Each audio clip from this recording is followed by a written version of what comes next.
Welcome back, everybody. Welcome back to the Canyon. Welcome back to a rear view. So long as the Canyoneros, the 404, the devoted followers of Crawler Canyon, so long as they keep, I don't know, digging through the bins deep in the back of old local hobby shops, we're going to continue to be able to make the rear view series in which we look at stuff Quickview fashion, the traditional fashion that we would Quickview something, but of stuff that you absolutely cannot get anymore. We have tested axial rock lizards, which have been discontinued for coming up on a decade. We tested the original, the very first Proline tire that came in G8, the flat iron non-XL, the Class 1 flat iron. And today we are testing a tire that I have been regionalizing for decades. This tire is made by Panther, made in the USA. And I had a couple sets of old buggy and short course tires that were Panther from many, many, many moons ago. And I was under the impression that Panther had been an import to us and something that we had gotten from Europe because they mostly buggy tires. As it turns out, it was not. These packages with the plastic very yellowed from time had a little tag at the top. If you want any definition of how old these are, they were $16.99 a pair. Panther, jump ahead of the competition. These are, of course, the hyperbolically named Panther Cougar. And for those of you who know their felids, cats, Panther and a Cougar are the same thing. They're just different colors. Panther Products, 951 Morton Industries, Riverside, California, USA. I doubt any of these phone numbers are still functional. But these were being made, if I point that way, this direction means nothing to you, north. So almost due south from where I am right now. 25 miles is where these were made. The compound is pink dot. It is just called soft. And soft it is. And this is the difference. This is how I am in a very unique position in which I can go back. Because people have provided things like these and the Flatiron XLs and the Rock Lizards. The stuff that once was and no longer is. These are circa 2007. So they are 17 years old. They were packed in the plastic. This side facing away from the foam and this side facing towards the foam. So there is some discoloration, some browning of the rubber. The rubber is still... Oh, on the inside... very tacky on the inside. But what we need to get to, what we really need to talk, this is how they were, just like this. And some of the compound has leached into there. So they're still nice and, it's like a little cream color. But most importantly, you'll hear a lot of foams today throw around words like memory foam. No, my friends, this is a memory foam. This is a memory foam. It has every bit that Japanese milk bread feel of the foams that were in the non-XL flat irons, but more. This would be the most comfortable pillow or cushion you'd ever experienced in your whole life. And if you want to talk about overstuffing, it looks like this is almost enough foam for two of these. Look at these. Look at these boys. That is memory foam. These foams did not have a mark on them, despite having been stapled into a package for a decade and a half. I kept trying to remind myself to go and check Sorka Tui. To see if this was ever a ban tire. I don't know. I know there was some IMEX on there. A lot of companies that when I would see it, I'd go, there's still a thing? And Panther has a website. They still have a website, so maybe they're still going. Maybe they're still going. So, unfortunately for my desire for cosmetics, 2 of them have to be mounted pink dot out. Because the tread does seem at least quasi-directional. We've got this little highlight ice cream scoop. We get these little ice cream scoops aiming this way. And then I thought, well, maybe that way. We're going ice cream scoops forward, which means this is the outside.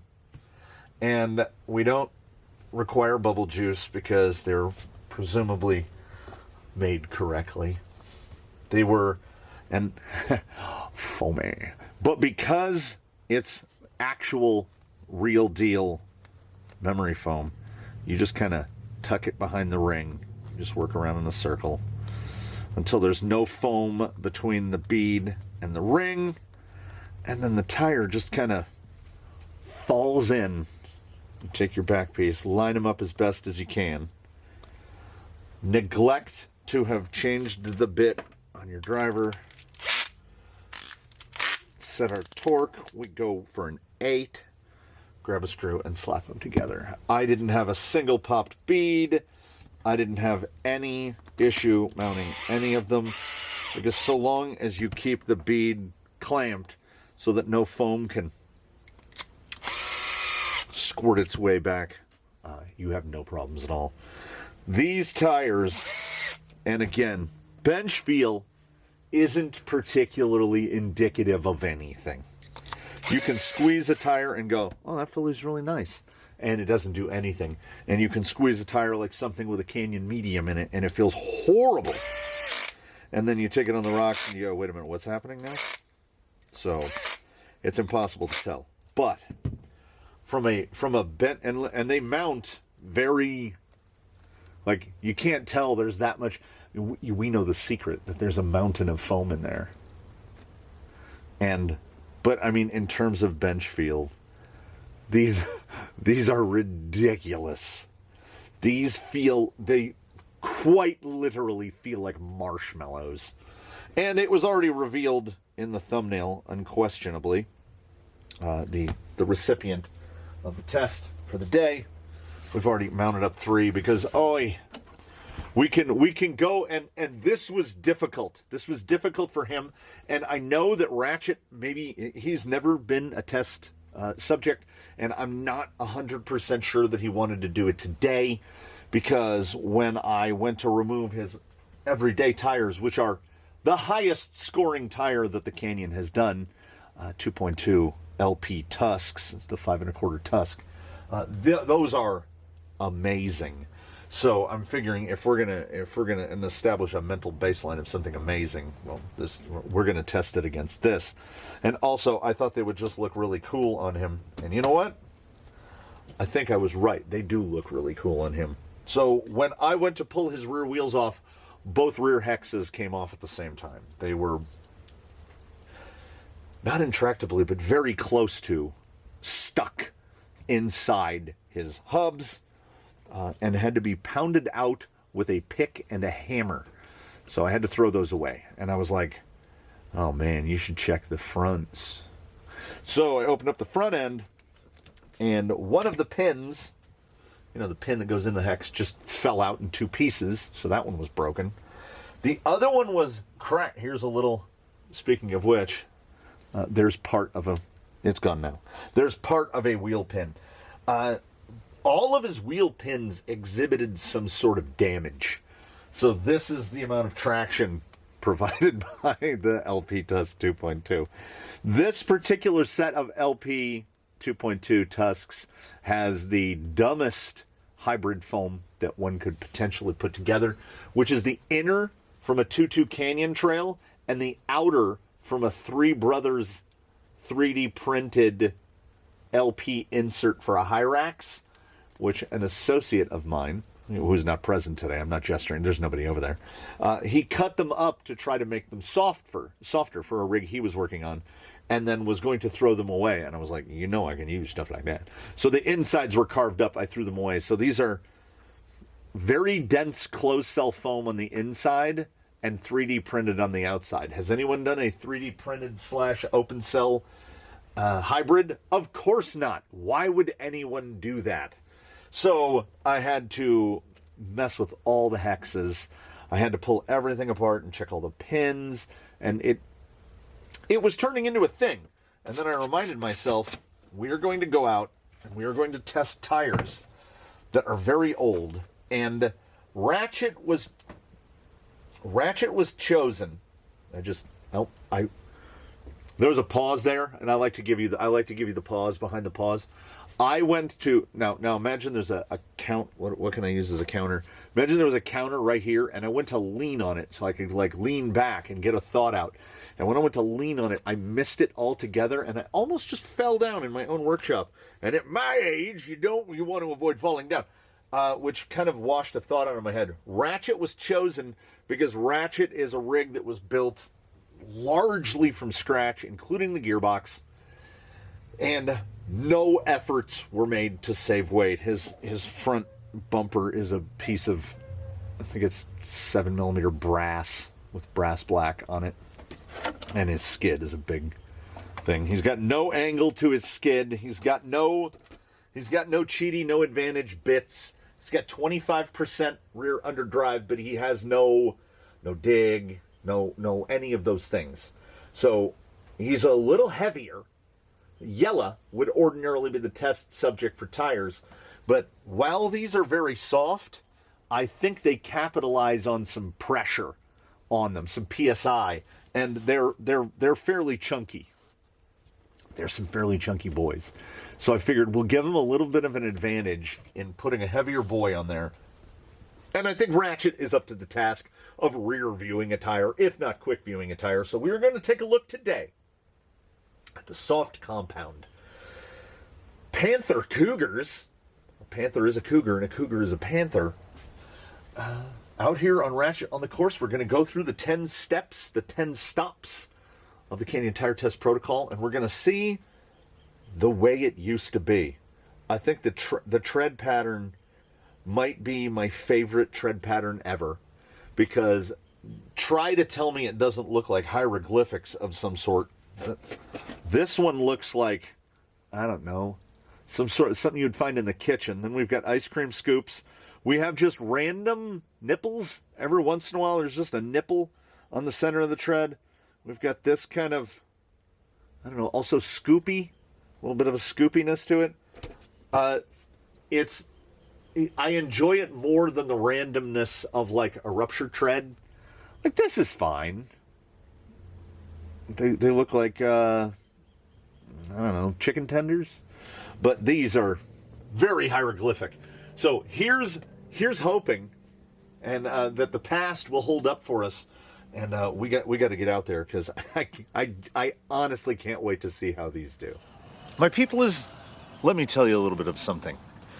I do a little informal test, the drive back, and I watch how the compound and the tread pick things up and throw it in the air. This looked like those paddle-tired, like a paddle-tired drag bike on a sand dune. It was throwing arcs of sand and dirt and sticks like a foot in the air off of the tires. And when you have a foam that is that squishy mushy, compliance, if compliance was a factor that we just gave a direct number to, if it wasn't tested by obstacle set, these would be an 11 out of 10. It makes him nearly silent on the ground. The tires conform to everything. These grab hold of the ground and propel you forward. You can stop at any point and just drive back to where you were before. Go a little further down, we'll go to right here. The tiniest amount of steering input. And I also noticed as they started to dirty up a little bit, this is very strange. It's like he's running dual tires at all four corners, because there's a rib about 7 millimeters wide in the middle. There's a groove. There's a Death Star tunnel down the middle where there's just nothing. These are crazy. I mean, okay, hold on. Can it get the 25? Oh my God, it did it. It did it. It did it. Okay, we're gonna have to definitely do some tests to test different wheel speeds. Because it was there, what? Was there any chance of that rear wheel lifting? No. We are going to have to find something that these aren't good at. I don't want to get them too wet. So when we spritz the hill down for the final test, it is going to be very lightly dampened. We're just going to dampen the surface. There's so much grip in these tires. And compliance level is enough for me to say, Panther, please start making crawler tires yesterday. It's, yep, there it is. There it is. Okay. Here in the canyon, on tests, there's no such thing as a 10. There's no such thing as a 100 cumulative score. Maximum points on any obstacle, 10. 10 stations, maximum score, not 100. I would give 99. And honestly, I would be hard-pressed to see a tire that's a 98.5. Because then you leave no room for improvement. Ladies and gentlemen, the hyperbolically named Panther Cougar. Look at that front. Let me get into the rock more. Look at, oh, watch it settle. Just conforming around that rock. This is, I mean, is this something, is this Quicksilver? Can we not hold on to it? Ladies and gentlemen, the Panther Cougar at Slick Rock. That, my friends, is a 99. You cannot exhibit more forward drive than this. You cannot put your vehicle into reverse and drive up a hill while fitted with 25% underdrive.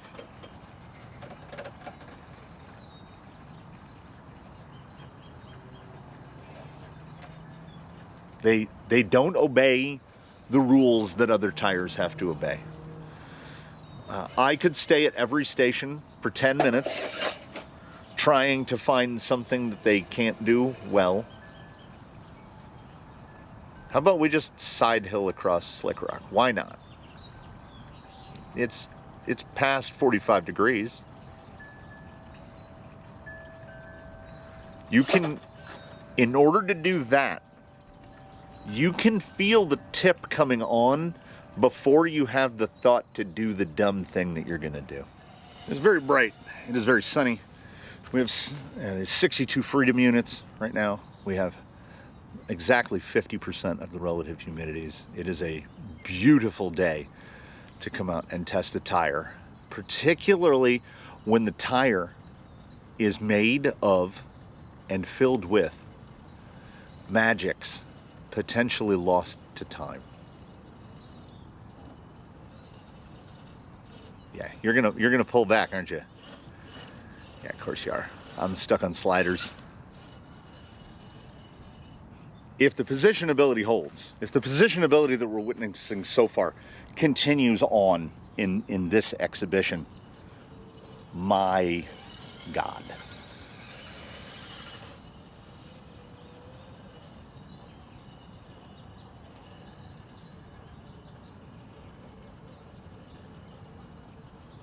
Get all the way over. Yeah.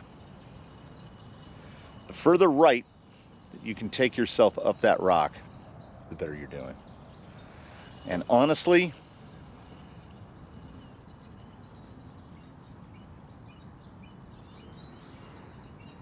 can it? This guy does not have the best breakover of the fleet. because his belly is very flat to accommodate that homemade gearbox.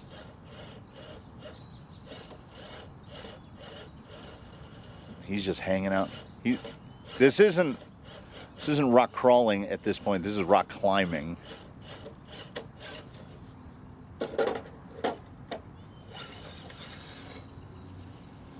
I mean, if it prompts you to go, where's the line? And just he moves in silence. It's ninja shoes. You know, honestly, the limitation that we had there was the rig itself, was Ratchet himself. He's not built for breaking over a face like that. That's nearly vertical. We're talking probably 80 degrees. So near 200% grade in the, so it'd be 80 to 10%, to 20, so 180% grade. All right, just gonna be another one of those. We're going to default, I want to just say to default to 99. That performance up this, only because we got into this section right here, and when we get right across here, we've got a little judder, and then see that little moment of hesitation.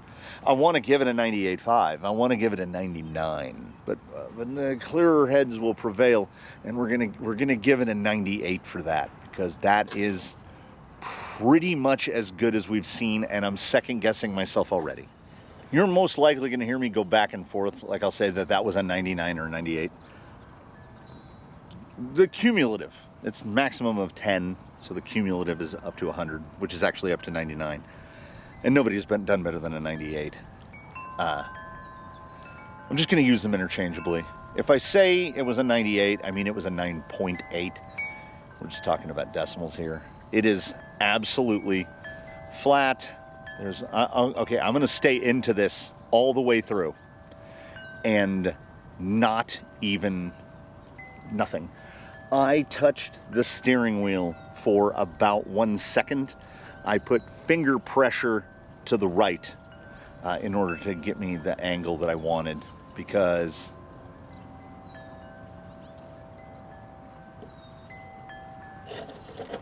it does everything now in slow motion, in absolute slow motion.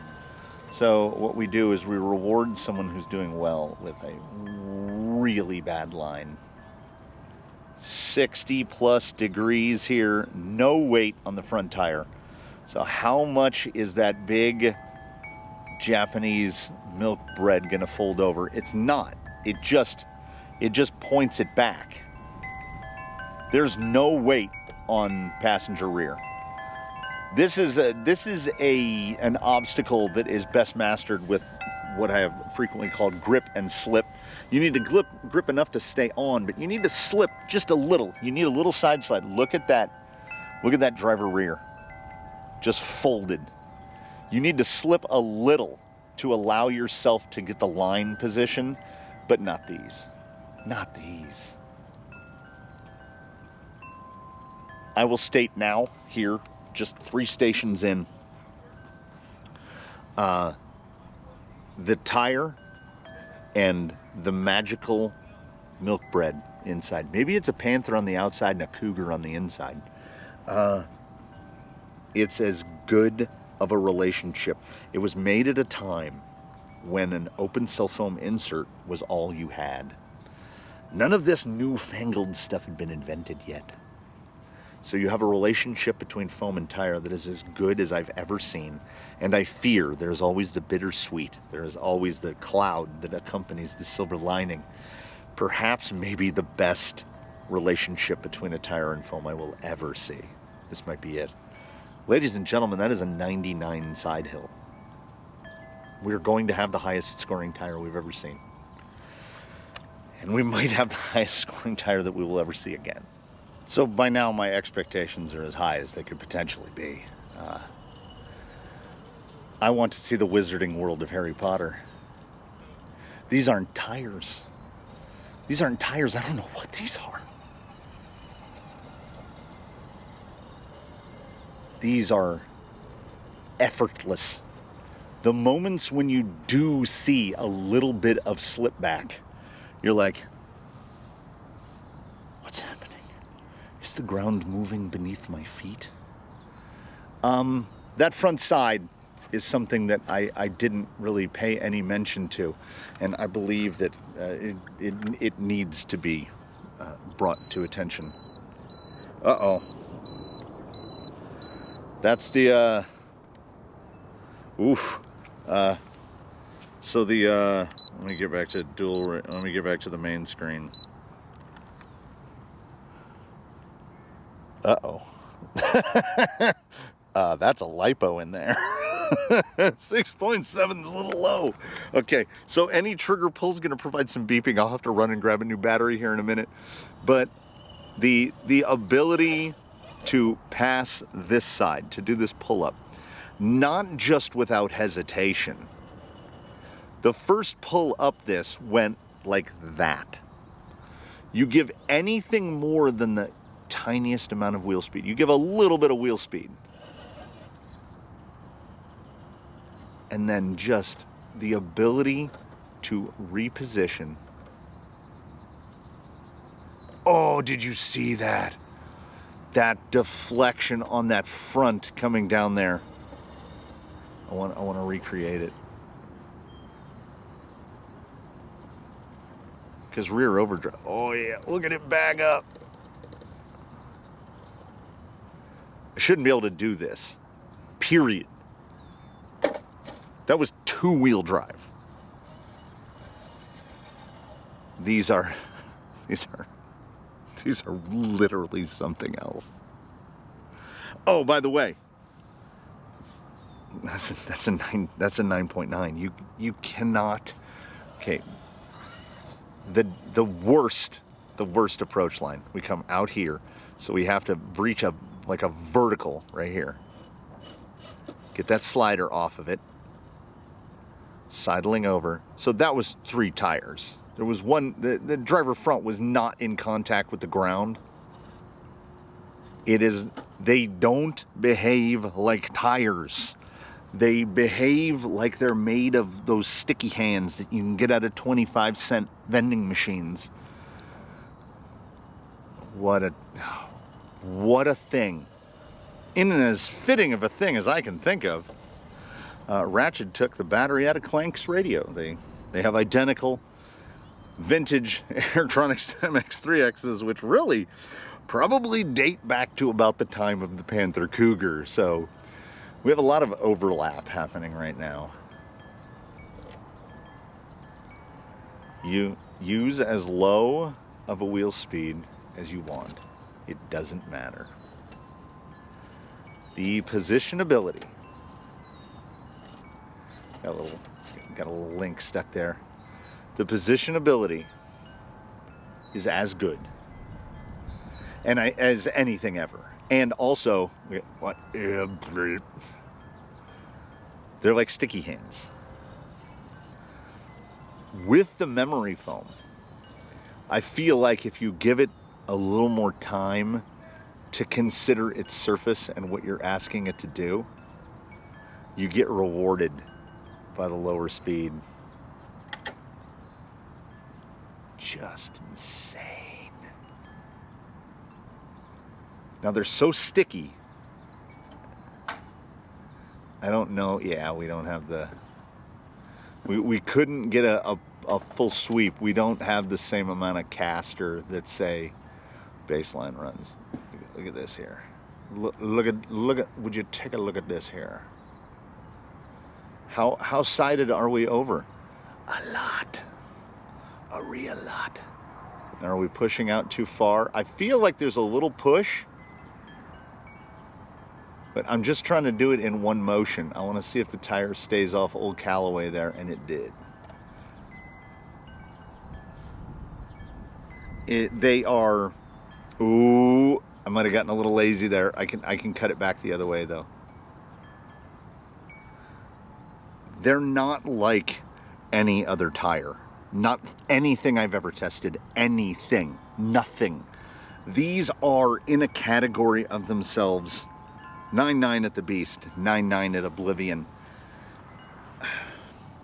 As soon as I 9.9'd at the side hill, I was like, we're in trouble. We are in trouble. The 9.8 at Daphne's, I don't know. I definitely reconsidering. So I have two very small fears / concerns. Self-right and wet. As far as I'm concerned, those are the only two unknowns. I was trying to get too cute with that. I was like, how far left can we go? Because there's a real sheer outcropping there.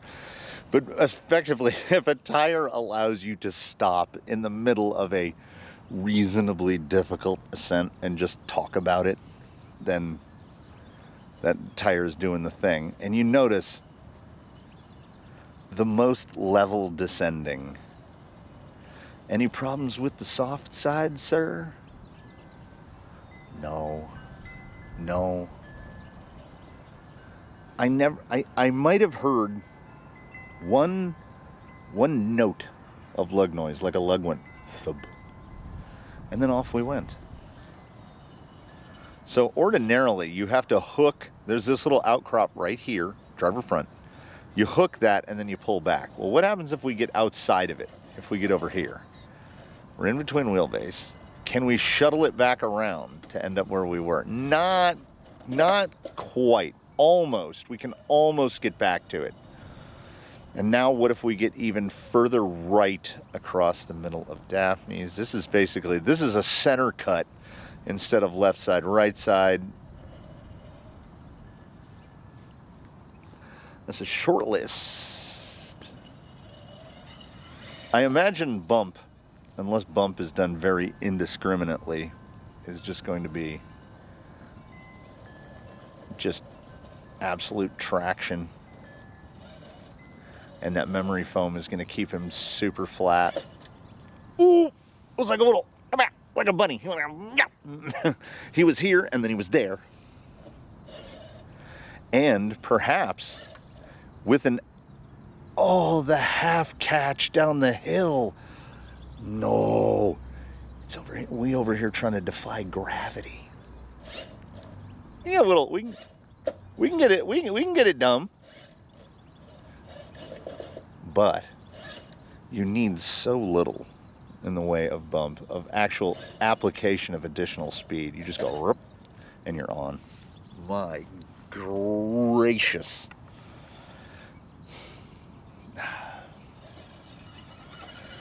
And let's just talk about the positionability for a second. That you aim it and it goes there. Oh, we've got a big like dandelion or something growing right where we try to self-right ourselves.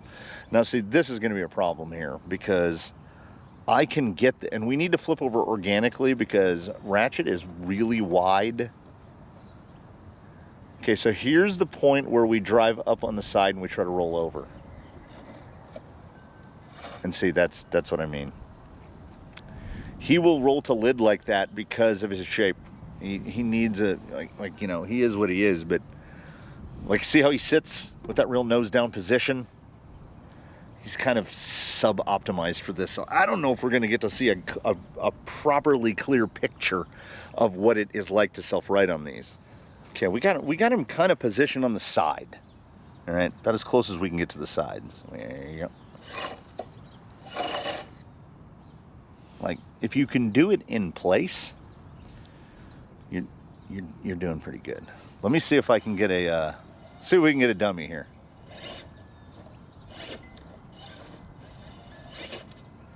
Just won't do it. Like, right? You see what I'm talking about, right? That's past flexed out. Oh. It's really hard to catch him in the middle. We'll try to aim straight at camera 2 here. I mean, you know, if you know, you know, you know. This tire's getting a 99.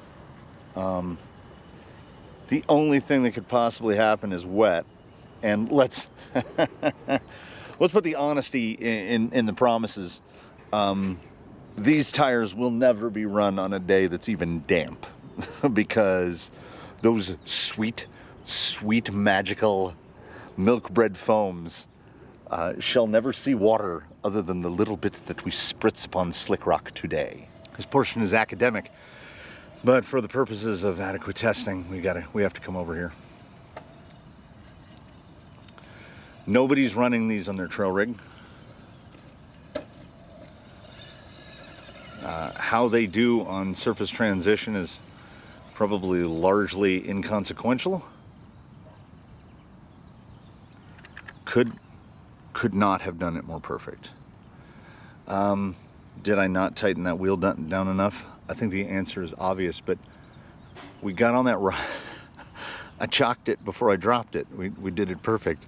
It doesn't matter what he does in the dry on dirt surface. It well and truly does not. I did not bring a wheel wrench with me. I have to walk again. We're gonna pen in a 9.9 for that as well. And so all that is left is wet, honestly. And I'm not really concerned. But again, we do the thing. So if you have been here in the past, and I have to assume that at least a couple of you have, you've heard me say that a nylock nut is, by its very nature, single use. They are designed for a single insertion. Once you remove them, the threads have cut a path into the nylock part, the little nylon, little nubbin guy, and they'll never be as tight as they were before. And I tend to just use them until they do that. They just fall off. That particular M5 nylock had been used so many times that most of the powder coating was worn off of it. It was more silver than black, and the nylock portion wasn't even still fully there anymore. It was there was a little ring of it, but most of it was gone. Every time I have to rotate this in the quick disconnect, I'm waiting for it to blow apart. Okay, that's good. I didn't want to see runoff. I don't want to see that build to a puddle at the bottom. All right, it's gonna soak quick.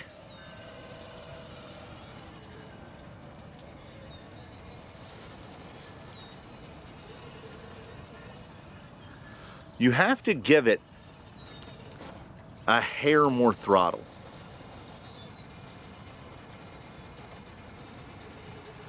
But the actual level of traction, okay, if I had some sort of polarized glasses on that remove my ability to determine that rock is wet, I might be able to tell something. It doesn't even feel wet. It feels dusty. Like when you get if something like J-Concept's red, if you get a red on a dusty surface, it has a sort of a particular feel to it. This kind of feels like the surface is wet. I mean, is dusty. So it feels more dry than dry. It doesn't, that was right over the little mini there. All right, so now the strain is off. I want to park this guy in such a way that he's doing a memory foam thing. You can park these tires anywhere. They'll just stay there. I have said that there are tires that behave slightly better. The VXT2, speaking of Vanquish Red, the VXT2 is very slightly better in the wet than it is in the dry. Some tires, the performance difference is negligible. This is between negligible and not there at all. Less than negligible. Could be wet, might not be. So let us then, here in closing of this rear view, strike the 9.8 at Daphne's from the record, because I thought back upon it, and I thought, because it couldn't do something that no other rig has been able to do, we were going to dock him a 10th. Because I felt like we were very early on. We were at Station 2. That was so far, that was so long ago. We were such sweet summer children then. And now I genuinely have to say that that is the most, that's it. There's no end. That tire, that is the most. They're not even like tires, because they behave precisely the way you want and need them to all the time. There was no lack of side bite. There was no lack of sidewall support. There was absolutely no lack of forward drive. They feel the same on wet and dry. It legitimately just felt a little bit dusty. It didn't feel wet at all. They are impeccable. And I'm comfortable giving the Rearview score to the Panther Cougar an aggregate score of a 99, because I couldn't see anywhere to take any points away. Any points that I would take away would be taken away from Ratchet. He doesn't have a kicked skid, so his breakover isn't quite the best. He does not have the lowest CG because his gearbox is very heavy. It was made by a guy in a shed out of parts from 3 different manufacturers, 4 technically. But the tire, if we're talking about the tire itself, I don't know if it can be beaten. I've not witnessed anything recently that could beat it. The Tusk LP is the best Quickview tire we've scored, and these are better at like everything. But don't single out the Tusk for that. These are better than every tire at anything. Panther, again, I call out to you again. Start making these again. While you're at it, make these in a 465 1.9. Make them the size of a canyon trail. The buzzkills over at Sorka would ban them before they even came off the production line. I mean, because what we've done today, what we had the privilege of doing today, is putting on a tire the way they used to make them onto a rig that is, I mean, to one extent or another, the way I make them now. So it's past meets the future, past meets the present at the very least. What an enjoyable time brought about by that squishy, mushy tire that is just so good at all the things. Ratchet and I and the Panther Cougars, we thank you so much for joining us here for a trip down old memory lane. We hope that you come back again, Russell. Look how fast that hill's drying. We hope you come back again soon to visit us here in the canyon. We thank you for dropping by today. We invite you to, in between now, which is now, and then, which is then, to one and all, do your very best to have a good one, everybody. We'll see you next time here from the canyon, whether it be Ratchet, whether it be I. We were very poorly prepared for this. I brought no tools. The battery died. At least I checked that battery. The battery in camera 2 died, and I had to replace that. We were not ready, but I pulled these tires out, and I was like, I gotta drive those. And I'm so glad I did, and I'm so glad you were here to come along for the journey. We will see you next time, everybody. Thanks for coming by the canyon. These are truly, truly outstanding. Riverside, California. Who would have thunk?